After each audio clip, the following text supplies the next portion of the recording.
দেখো স্টুডেন্ট ভাই বোনেরা, আজকে আবার এসেছি ফিজিক্স ক্লাসে। কাইনেমেটিক্স শেখাচ্ছি, ট্রিকগুলো শেখানো হচ্ছে। আজকে ট্রিক নাম্বার 5 শেখাচ্ছি।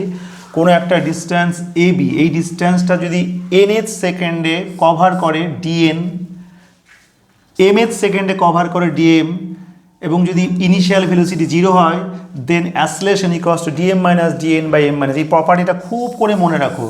আর nth ডিস্ট্যান্স কী করে পাই? U plus half of A two N minus 1। আমরা দেখো একটা প্রবলেম করেছি, a particle moves 4 metre, 5 metre, 6 metre, 3rd second, 4th second, 5th second, 6th second.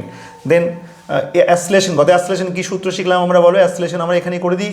অ্যাসলেশনটা হচ্ছে DM minus DN by M minus N, যে কোনো একটা।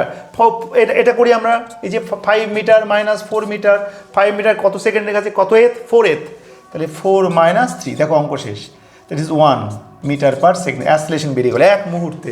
যদি ইউ বের করতে বলে এই অঙ্কটাতে, যদি initial velocity not equals to 0 হয়, তাহলে আমরা কী করবো? তখনও কিন্তু আমরা এই অ্যাসলেশন এই লটা দিয়েই করবো। আর আমরা ওটা করবো এস অফ, ওই যে সূত্র N of T H that's equals to U plus half of A two N minus 1। Then এখানে এটা বলে দিয়ে যে কোনো একটা নাও। আমরা যদি 4 নিতেই পারি। 4 metre U nought equals to 0 plus half of A 1 পেয়েছি আমরা। 2n মানে 4th মিটার কত গেছে? 3rd সেকেন্ডে। 2 এই যে 2 ইন্টু 3 মাইনাস 1।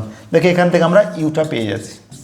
খুব সহজেই আমরা এই টাইপের অঙ্ক এত সেকেন্ডে, এততম সেকেন্ড বাংলা যেটা বলে, যদি দেয়, আমরা অ্যাসলেশনটাই মূল। অ্যাসলেশনটা বের করে তারপরে এই সূত্র দিয়ে আমরা ইউ বের করতে পারি। ওকে, ট্রিক 5 হলো। ট্রিক পরের দিন ক্লাস 6 নেবো। আর আমি অফলাইন ব্যাচটা স্টার্ট করেছি, অনলাইনও করবো। অফলাইন ব্যাচে যদি কেউ পড়তে চাও আমার সঙ্গে যোগাযোগ করতে পারো এই নাম্বারে। রাখছি আজকে।